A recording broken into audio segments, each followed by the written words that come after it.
Have you ever wondered how to serve legally? I'm sure you've probably heard your friends tell you many different ways of how to serve, different rules. It may have gotten confusing, but in this video, I'm gonna break it down to erase all confusion. That way you can go out to the court and serve legally every single time without concern. If you're new here, my name is Curtis. I'm a washed up baseball player trying to become a pickleball legend. And the next 3 videos you're gonna see on my channel are a video series breaking down the first 3 shots of every single pickleball game. Today's video is the serve. Let's get right to it.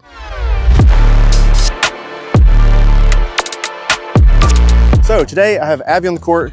She wants to learn how to serve, so I'm gonna use her as an example to show you guys exactly how to serve legally. Okay, so the first thing we need to know is the paddle. Now, there's a lot of different rules out there, but there's a simple way to remember exactly how to do this. As long as this handle is above this paddle face, you're good. It can be a little bit out, but once you start getting in this range, people's gonna start calling faults on that. So you wanna stay down here or directly below. Next step, so I kind of hold it out front here like this, kind of go straight off my toe, out in front where my paddle can swing through, and you can drop and hit it, or some people drop and then hit off the bounce. Which one do you prefer? I let it bounce. Abigail likes for it to bounce first, so I'm gonna show her that way. So what you wanna do is kind of stand, some people stand sideways, some people stand like this, which in singles is very helpful, but we're talking doubles today. So I'm gonna go halfway, kind of off center here, hands over the court, out, drop, bounce.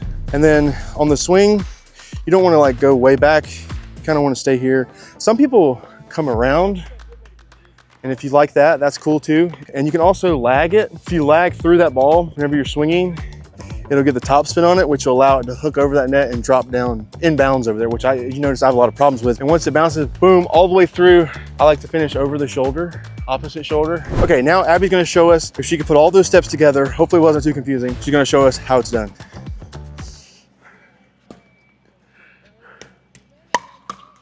Very good. Okay, so you've seen her serve there, it went a little bit short. So with the serve, the other team has to let it bounce first. So the best thing to do in that situation is to hit the ball as deep in the court as possible. This pushes them back because as soon as they let it bounce and they return it, then they're gonna be running toward that net. So the further back you can keep them, the better. Anywhere in like this space is pretty decent. This zone is okay in most rec play. Anything further than that, I mean, if they're way back and you're trying to pull a fast one on them, you can hit it up here. That might be rude, but most of the time when you're playing high level, you wanna be in this zone here. Abby's gonna try to really rake this one deep in the court here. We'll cut that from the clip. Well, back to my drawing board. So whenever I'm doing mine, what I'm trying to do is really angle back on that paddle. A lot of times you'll see I'll come up like that. I'm really trying to get the rip on it because that top spin is gonna pull it down most of the time and get it in the back of that court. Kind of starts with a bended knees a little bit and then up. Yeah, that was pretty good. That's like mid-court right there. So the follow through, if your follow through leads you into the court, you're gonna wanna back up some because if you're playing hollow opponents, they're gonna return that ball right at your feet. Then you're gonna have to back pedal and hit it. So if you back up some, return, stay out of the court, ready, then you're ready for that ball to come back. All right, Abby's about to send this thing. Drop, bounce, hit.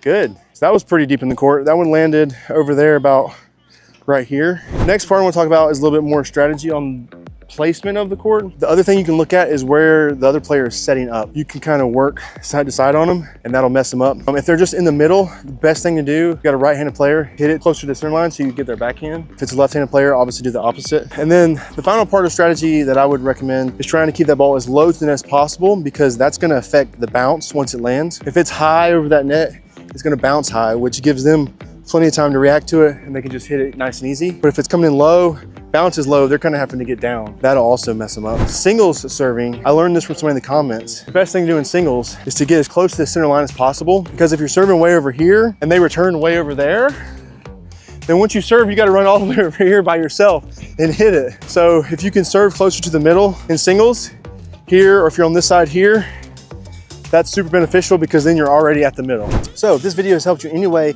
understand how to serve properly and legally, next week's video is gonna talk about the return shot. So make sure you're subscribed so you don't miss that one. Thank you guys so much for watching. We will see you guys next week.